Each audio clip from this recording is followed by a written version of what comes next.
Mes chers amis, faisons ensemble le portrait du vrai chrétien. C'est au vrai chrétien qu'il a été dit « Regarde et fais suivant le modèle qui t'a été montré sur la montagne ». Ce modèle que le chrétien doit copier, c'est Jésus-Christ notre Seigneur. Ainsi, l'on doit trouver dans les actions et la vie d'un chrétien, la vie et les actions de Jésus-Christ. Puisqu'un vrai chrétien, selon la pensée d'un saint, c'est un autre Jésus-Christ. Le vrai chrétien prie, comme Jésus-Christ sur la montagne, avec recueillement, avec humilité, avec confiance.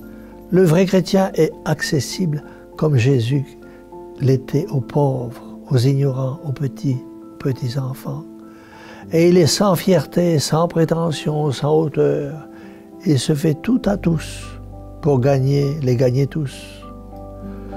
Le vrai chrétien converse comme Jésus-Christ avec ses disciples.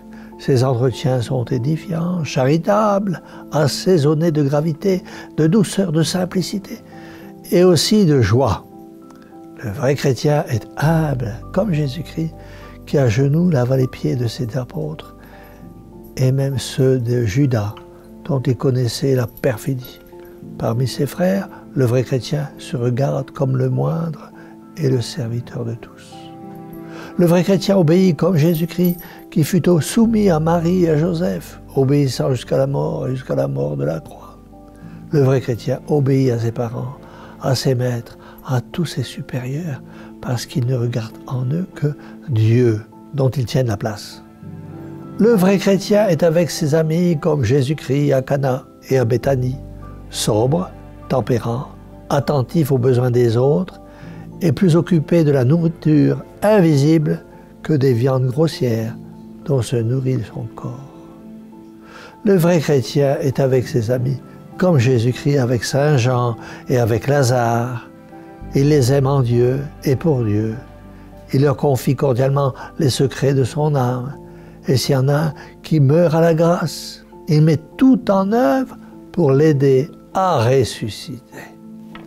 Le vrai chrétien souffre les privations et la pauvreté comme Jésus-Christ, qui n'avait pas eu reposer sa tête. Le vrai chrétien souffre les contradictions et les calomnies comme Jésus-Christ a souffert celles des scribes et des pharisiens et des prêtres, laissant à Dieu le soin de le justifier. Le vrai chrétien n'a pas peur de combattre pour Dieu, pour que la vérité triomphe. Le vrai chrétien n'a pas peur d'affronter les hommes, même les hommes d'Église, ces hommes d'Église qui sont en contradiction flagrante avec l'Évangile. Le vrai chrétien souffre les affronts et les outrages, comme Jésus-Christ lorsqu'on lui donna un soufflet et qu'on lui cracha au visage, et que dans le prétoire, on insulta sa royauté. Le vrai chrétien souffre les peines de l'esprit comme Jésus-Christ triste jusqu'à la mort au jardin des Oliviers, abandonné de son Père dans son agonie. Le vrai chrétien souffre les peines du cœur comme Jésus-Christ, trahi par un de ses disciples, renié par un autre, abandonné par tous. Le vrai chrétien souffre dans son corps. Il souffre la mort comme Jésus-Christ, qui la tête déchirée par les épines, le corps ensanglanté par les fouets, les pieds et les mains percés par les clous, remis en paix son âme entre les mains de son Père.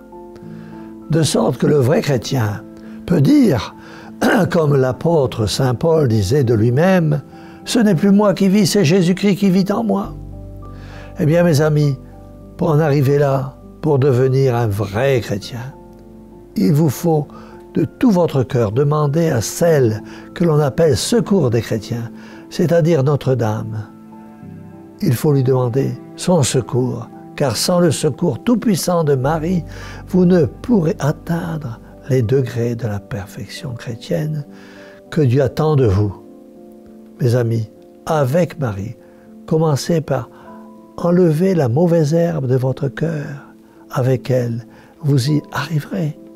Elle vous aidera à devenir et à rester de vrais chrétiens.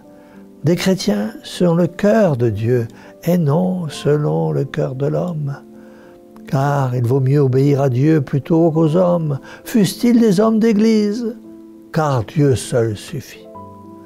Disons pour cela à notre Mère du ciel, en ces temps si difficiles, Mère au cœur douloureux et immaculé, sauvez-nous et que la bénédiction du Dieu Tout-Puissant, Père, Fils et Saint-Esprit, descende sur vous tous et demeure à jamais.